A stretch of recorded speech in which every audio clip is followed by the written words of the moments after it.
The origin of the Turkish-speaking people begins somewhere completely different to the modern country of Turkey. The Turkish people actually originate in a part of the world known as the Altai Mountains, and the Altai Mountains are here.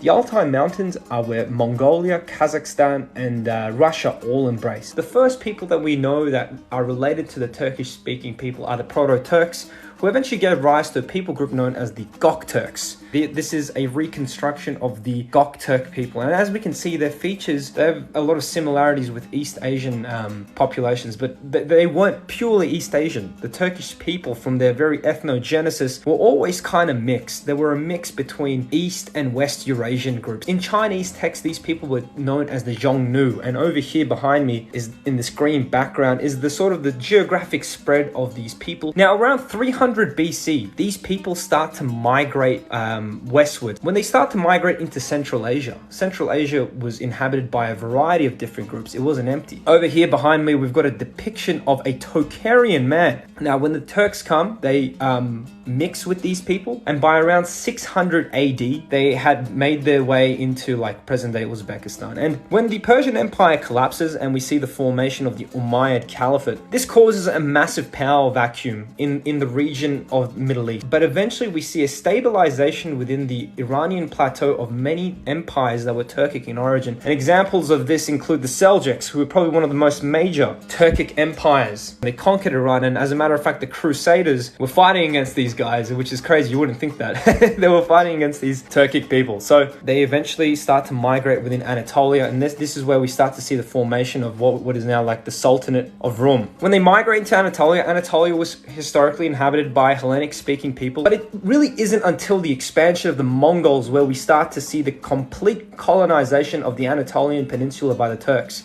As the Mongols are migrating westwards, they start to push all these Turkic people that were inside Central Asia, like the Cumans, the Kipchaks, all these different groups. They start to migrate westwards. And the groups that migrate into Anatolia, the Ozturks, which originated east of the Caspian in Turkmenistan, they start to bleed into Anatolia. And that's where we start to see the formation of the Ottoman Empire. Now, the question arises now, who are the Turks of Anatolia? And I've actually got a PCA chart. A PCA chart in genetics is called a principal component analysis chart. And what it does is it tells us whereabouts roughly populations lie. It gives us really good clues as to like who populations are related to. So I've got a PCA chart of the Turks over here, but the Turkish people are in blue. And you know what's interesting about this is that we see a lot of spread amongst the Turkish people, which implies that there is genetic diversity amongst the Turkish people. Some Turkish people have genetic similarities close to the Uzbeks, the Central Asian sort of cluster, which is the deep purple. But at the same time, you've got some Turks that are clustering with this brown region, which is where the Iranians are. You've got some people that up here, it's the Turks in the Caucasus. And then you've got the Balkan Turks who are clustering close to the Balkans. So we can see a spread in their ethno identity. Roughly speaking, they like cluster in between Central Asians, they're close to Iranian speaking populations, and they have some genetic similarities with Greek people as well. Now the question arises amongst many Turks, how related are the Turks of Anatolia to the medieval Turks who came and conquered Anatolia? This is a G25 assessment of a medieval Turkic sample, and it says that the medieval Turks, the people who conquered Anatolia, are most similar to the Turkmen. So the modern Turkmen today have the most genetic similarities to the original Ozturks that came and colonized the Anatolian Peninsula. Now, we can also use East Asian admixture as a rough gauge. I've got a map here of Turkey, which sort of